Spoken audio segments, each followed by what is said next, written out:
Hello students, स्वागत है एक बार आपका फिर से मिस्ट्री के यूट्यूब के स्टडी मंत्र चैनल पर। Today we will discuss about production of secondary metabolites. तो आज का हमारा टॉपिक है कि सेकेंडरी मेटाबोलाइट्स का प्रोडक्शन किस प्रकार से किया जाता है इन कल्चर मीडियम की। प्लांट टिश्यू कल्चर के द्वारा सेकेंडरी मेटाबोलाइट का प्रोडक्शन किस प्रकार से किया जाता है उसके बारे में हम लोग स्टडी करेंगे। तो है यहाँ पे प्लांट्स द्वारा प्रोडक्शन केमिकल कंपाउंड्स को सामूहिक रूप से फाइटोकेमिकल के रूप में जाना जाता है। ये प्रोडक्ट ह्यूमन के लिए अत्यंत इम्पोर्टेंट होते हैं। इनको बड़े पैमाने पर प्रोडक्शन के लिए कल्चर टेक्निक का यूज किया जाता है। सेकेंडरी मेटाबोलाइट्स प्लांट्स द्वारा प्रोड्यूस्ड वे पदार्थ होते हैं जो प्लांट्स में डिफेंस प्रोड्यूस करते हैं। इनकी अब्सेंस का प्लांट्स पर कोई भी बैड इफेक्ट नहीं पड़ता है। कि सेकेंडरी मेटाबोलाइट्स क्या होते हैं कि प्लांट्स द्वारा प्रोड्यूस पदार्थ होते हैं जो कि क्या करते हैं, प्लांट्स को एक तरह से डिफेंस करते हैं कि प्लांट्स को जैसे कीटों से या फिर अदर जो हार्मफुल इंसेक्ट होते हैं उनसे उनकी सुरक्षा करते हैं। They includes alkaloids, flavonoids, essential oil, terpenoids. अगर हम इनको टिश्यू कल्चर द्वारा बनाएं तो ये बड़े पैमाने पर प्रोड्यूस किए जा सकते हैं। Cell culture of Catharanthus rosaceus produce a large amount of azmacillin and serpentine. Some important chemicals derived from cultured plant tissue and there uses. की कुछ नीचे आपके जो सेकेंडरी मेटाबोलाइट है वो दे रखे हैं और कौन से प्लांट से प्रोड्यूस किए जाते हैं वो और उनके यूजेस दे रखे। तो हम लोग देखते हैं कौन कौन से प्लांट्स है। सबसे पहले है आपके कि एट्रोपा बेलाडोना, जिसके द्वारा एट्रोपिन और साइनेमाइन प्राप्त किया जाता है। ये सेकेंडरी मेटाबोलाइट प्राप्त होते हैं एट्रोपा बेलाडोना से, यूजफुल इन फार्मेसी। फिर एकेशिया टोरा, जिसको कि अम्लतास भी बोला जाता है, anthraquinone. In agricultural and food industry में इसका यूज किया जाता है। फिर है इफेड्रा फोलेटा, जिससे कि इफेड्रिन प्राप्त की जाती है इन फार्मेसी। राउल्फिया सरपेंटाइना, जिससे कि रिसर्पिन प्राप्त की जाती है इन फार्मेसी। फिर है डेफेटाइलिस पर्पुरिया, जिसे कि एंथ्रोक्विनोन प्राप्त की जाती है, useful in agricultural food industry. तो आप जरूरी नहीं है सारे ही नेम लर्न याद रखो, जैसे कि इफेड्रा फोलिएटा काफी आप लोगों को मतलब इजी भी है और नाम भी सुना हुआ है तो आप इसको लर्न कर सकते हो। इफेड्रिन इससे प्राप्त की जाती है इन फार्मेसी। जैसे कि राउल्फिया सरपेंटाइना है, ये भी आपका नेम सुना हुआ है तो इससे रिसर्पी नामक सेकेंडरी मेटाबोलाइट प्राप्त होता है जिसका यूज भी फार्मेसी में किया जाता है। तो आप इसमें से एक दो नाम आप लर्न कर सकते हो या नोट डाउन कर सकते हो। फिर इनका कल्चर किस प्रकार से किया जाता है, कौन कौन से मेथड है जिसके द्वारा इनका कल्चर किया जाता है। अगर हमें लार्ज अमाउंट में सेकेंडरी मेटाबोलाइट्स चाहिए तो हमें उसके लिए लार्ज साइज का बायोरिएक्टर काम में लेना होगा। बायोरिएक्टर जिसको हम आगे स्टडी भी करेंगे कि क्या होता है, किस प्रकार से बायोरिएक्टर द्वारा सेकेंडरी मेटाबोलाइट्स को प्राप्त किया जाता है।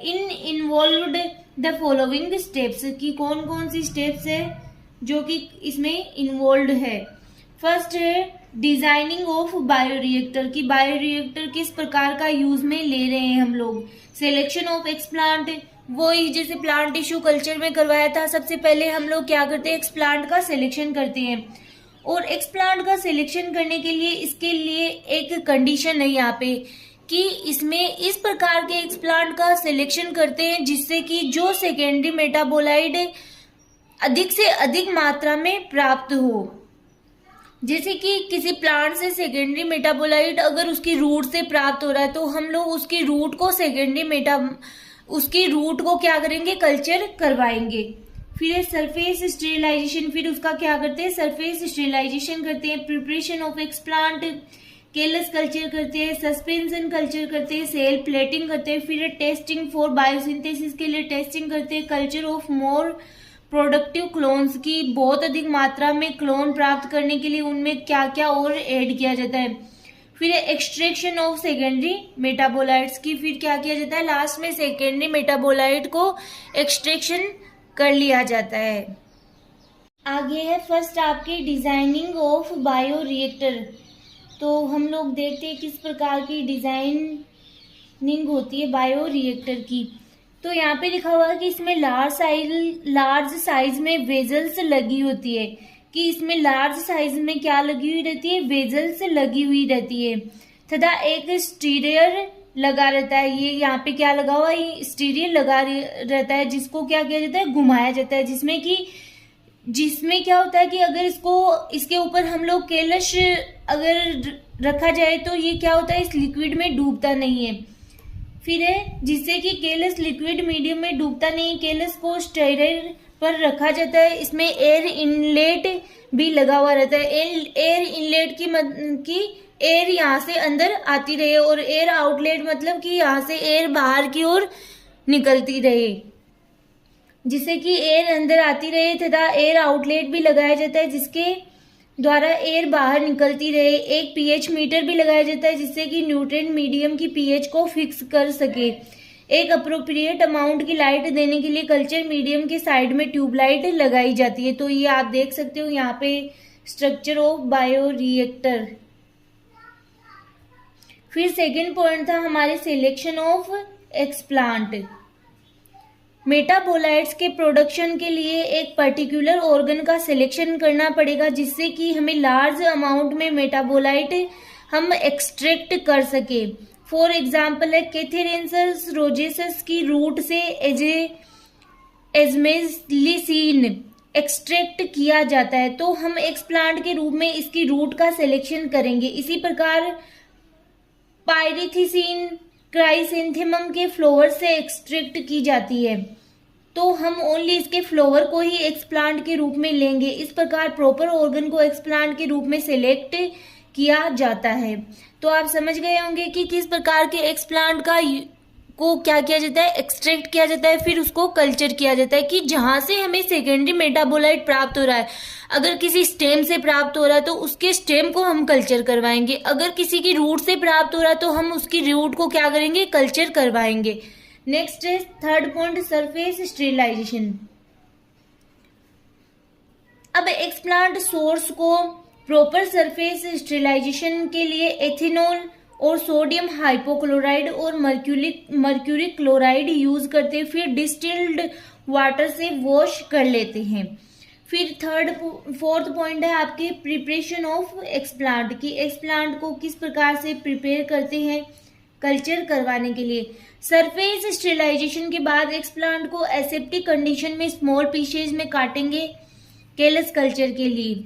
नेक्स्ट आपके फिफ्थ पॉइंट है केलस कल्चर।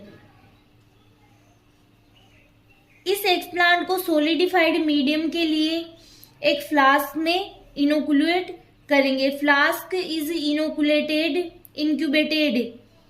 ये इंक्यूबेटेड यहाँ पे लिखा हुआ है, इंक्यूबेटेड एट 30 डिग्री सेंटीग्रेड। अब स्टिमुलेशन के लिए 3000 लक्स लाइट प्रोवाइड करते हैं। जो हमने इसमें लाइट सोर्स लगाया था उसके द्वारा इसमें क्या करते हैं, लाइट प्रोवाइड करवाते हैं। नेक्स्ट आपके सेल डिवीजन इंड्यूस करने के लिए मीडियम में 2,4 dB डालते हैं, जिससे कि केलस का फॉर्मेशन हो जाता है। कि सेल डिवीजन को प्रेरित करने के लिए मीडियम में 2,4 dB डाला जाता है, ताकि क्या हो, केलस का फॉर्मेशन हो जाता है। फिर 6 पॉइंट है आपके सस्पेंशन कल्चर। केलस को निकाल करके फ्रेश लिक्विड मीडियम में रख देते हैं। सस्पेंशन कल्चर के अंदर केलस की सेल्स अलग अलग हो जाती है। अब इस लिक्विड मीडियम में साइटोकाइनिन भी मिलाते हैं। साइटोकाइनिन किस लिए डालते हैं, ताकि शूट का फॉर्मेशन हो सके। फिर 7 पॉइंट है आपके सेल प्लेटिंग।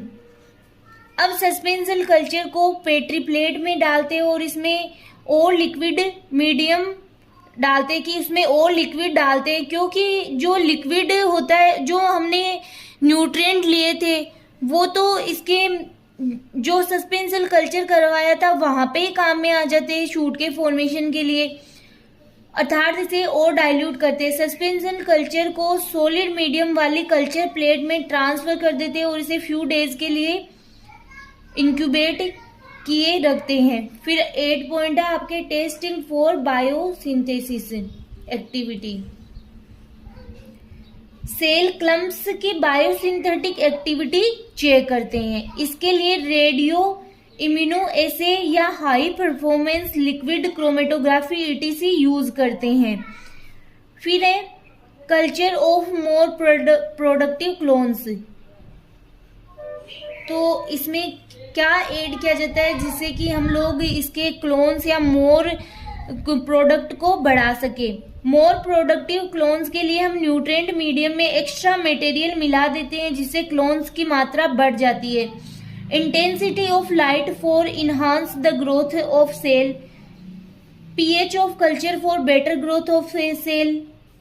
स्टेरिलाइज्ड मीडियम को टाइमली सप्लाई करने पर भी मोर प्रोडक्ट की मात्रा बढ़ा सकते हैं। नेक्स्ट है टेम्परेचर इज प्रॉपरली रेगुलेट, कि टेम्परेचर भी प्रॉपरली रेगुलेट होना चाहिए।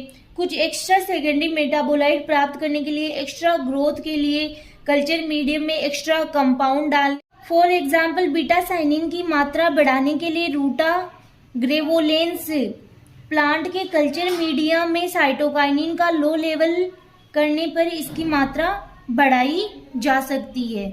फिर है IAA induce the production of more saponin in cell of पोनाक्सिंग, कि IAA के इंडक्शन से भी जो सेफोनिन है उनका प्रोडक्शन बढ़ाया जा सकता है। 10 पॉइंट है आपके एक्सट्रैक्शन ऑफ सेकेंडरी मेटाबोलाइट्स की। लास्ट में हम लोग क्या कर लेते हैं, सेकेंडरी मेटाबोलाइट्स को एक्सट्रैक्ट कर लेते हैं। जब सफिशिएंट सेल ग्रोथ हो जाती है तो रिएक्टर से सेकेंडरी मेटाबोलाइट को एक्सट्रैक्ट कर लिया जाता है और वेरियस इंडस्ट्री में यूज किया जाता है। ठीक है, अब हम इसको एक बार डायग्राम, ये है आपके सबसे पहले ऑर्गन एक्सप्लांट। फिर एक केलस का इंडक्शन होता है, यहाँ पे लिखा हो surface sterilization and inoculation at solid medium. Callus induction के बाद में इसको क्या किया जाता है, kept at shaker to agitate to culture flask, की इसको क्या किया जाता है, सेल सस्पेंशन कल्चर के लिए इसको किस में रखा जाता है, शेकर में रखा जाता है। तो सेल सस्पेंशन कल्चर, फिर इसकी सेल प्लेटिंग की जाती है। फिर सेल कॉलोनीज डेवलप होती है जिसको कि सेल क्लम्प्स भी बोला जाता है। फिर टेस्टिंग फॉर हाई प्रोडक्शन, कि वो ये testing for biosynthesis biosynthetic activity. फिर यहाँ से क्या होता है कि हाई यील्डिंग प्राप्त करने के लिए क्या किया जाता है कि large scale culture of cell in bioreactor, कि जो हमारे पास सेल्स है उनको किसमें, बायोरिएक्टर में रखा जाता है। तो आप देख सकते हो कि सबसे पहले क्या होता है, रीजनरेशन होता है, प्लांटलेट का फॉर्मेशन होता है। फिर यहाँ से अगर प्लांटलेट है तो इसमें क्या किया जाता है, केलस इंडक्शन किया जाता है। फिर केलस इंडक्शन से वो ही क्या होता है कि large scale culture of cells in bioreactor. फिर एक्सट्रैक्शन कर लिया जाता है मेटाबोलाइट्स प्रोडक्ट्स। प्लांटलेट को या तो डायरेक्ट ही क्या कर देते हैं, प्लांट इसमें क्या कर देते हैं, पोटेट कर देते हैं, मतलब प्लांट को किस में रख देते हैं, किसी पोट में रख देते हैं। या फिर और अधिक मात्रा प्राप्त करने के लिए इसका वापस से क्या किया जाता है, इसमें केलस इंडक्शन किया जाता है और यहाँ से क्या किया जाता है, फिर से सेकेंडरी मेटाबोलाइट्स का एक्सट्रैक्शन कर लिया जाता है। ये यहाँ पे आप देख सकते हो एक और बायोरिएक्टर का डायग्राम बनाया हुआ है। आप चाहो तो ये वाला डायग्राम बना सकते हो या जो पीछे देर का है वो वाला डायग्राम भी बना सकते हो, जो आपको इजी लगे वो आप नोट डाउन कर सकते हो। तो ये टॉपिक था आपके production of secondary metabolites in plant tissue culture, जो आपके यहीं कंप्लीट होता है। नेक्स्ट लेक्चर में हम नए टॉपिक के साथ फिर मिलेंगे।